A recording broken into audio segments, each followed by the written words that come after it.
It's not about black and white. It's about that white player and that black player. Why? Because of the history that they had before they came to the WNBA. You see, it was all instigated. If Angel Reese was never in Caitlin Clark's face, taunting her the way that she did when they mimicking what Caitlin Clark was doing to numerous opponents en route to the Final Four. And then Angel Reese and LSU bust their living you-know-what at that particular moment in time.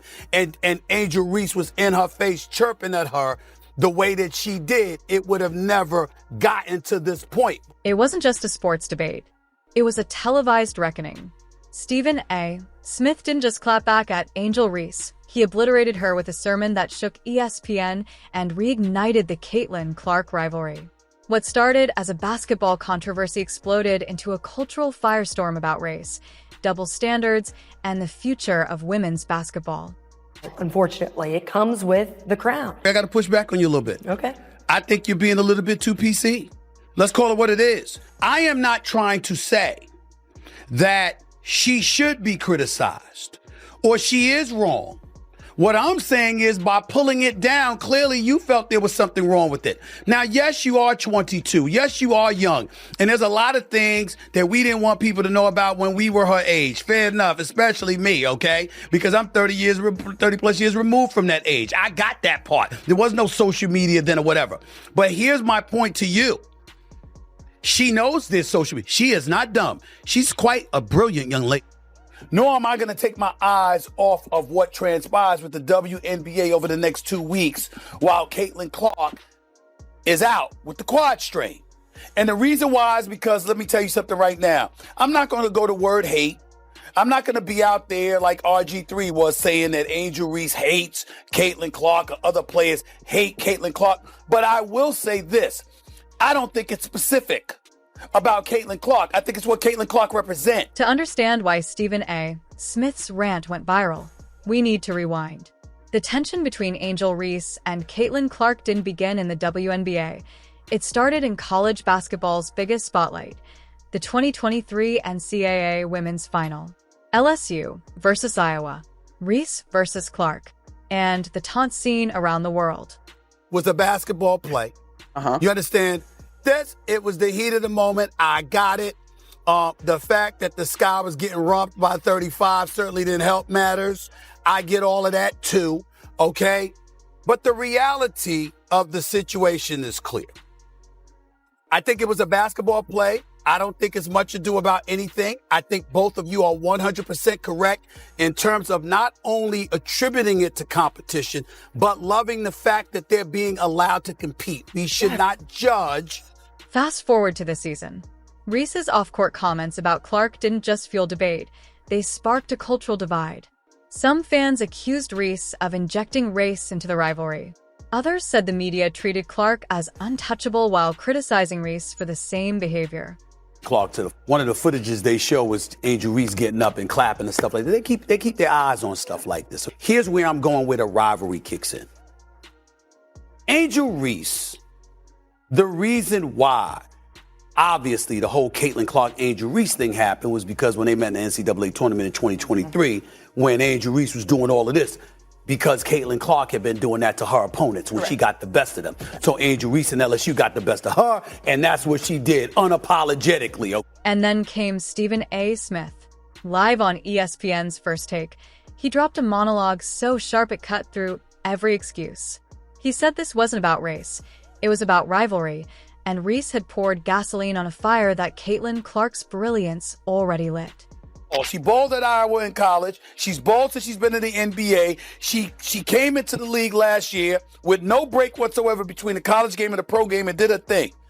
Ended up as an all-star, ended up being fourth in the league in MVP voting, was the clear winner for Rookie of the Year. No competition whatsoever in that regard. When it was really all said and done, we know what she brings to the table. Stephen A. didn't just criticize Reese. He called out the media, the fans, and even ESPN itself, accusing everyone of double standards and performative outrage. Jackie Robinson of the WNBA will be Caitlin Clark if she stays healthy. There's a group of them that would hope for her to be out. But why do you say she's going to be the Jackie Robinson of the WNBA? Well, It's not like she's the first white girl. She's not the first white girl, but she's the first white superstar at the levels where she's scoring these, the threes she's shooting. She's like a Steph Curry. She's the first actual superstar that people care. When's the last time we watched like college basketball? If I told you, tell me the greatest college basketball female basketball players last 30 years, and you watch I know her. She's our meet, but you look at some of these names, you see some of these people on how they do. He compared Clark to Steph Curry, saying she's rewriting history as the WNBA's first true white superstar. He argued that Reese's approach, loud, messy, and viral, might win clicks, but it's Clark's dominance on the court that will define history. Actually feel bad for Angel Reese at this point, and it has nothing to do with like how she's handled herself or anything.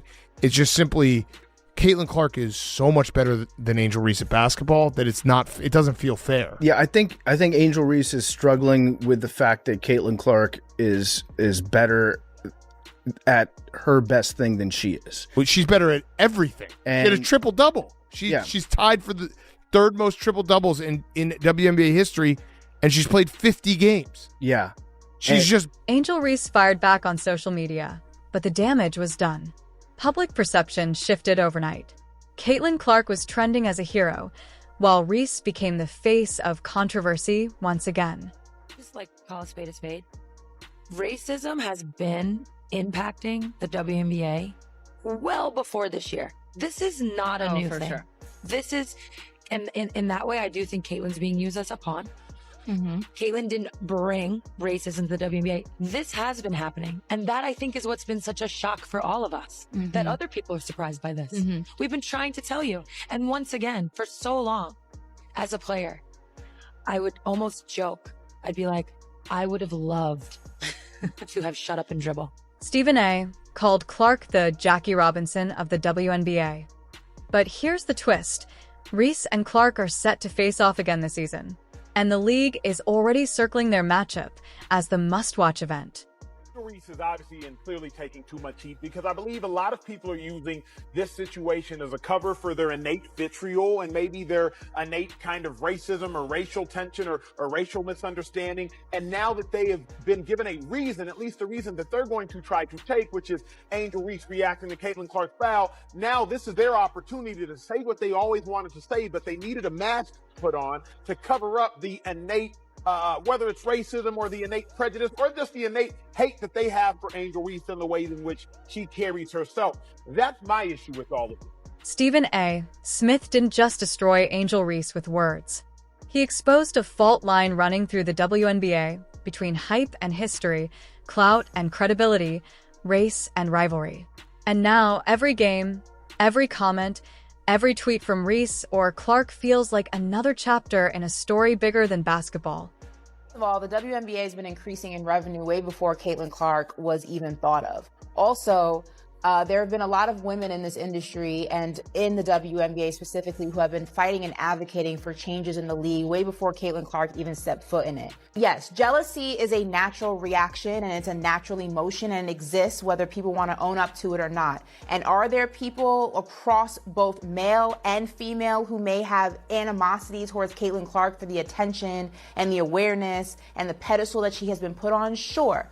To lump all women together just further perpetuates this narrative that women are unable to be happy for other women. And as a woman, I find that insulting because one thing... Stephen A. Smith didn't hold back.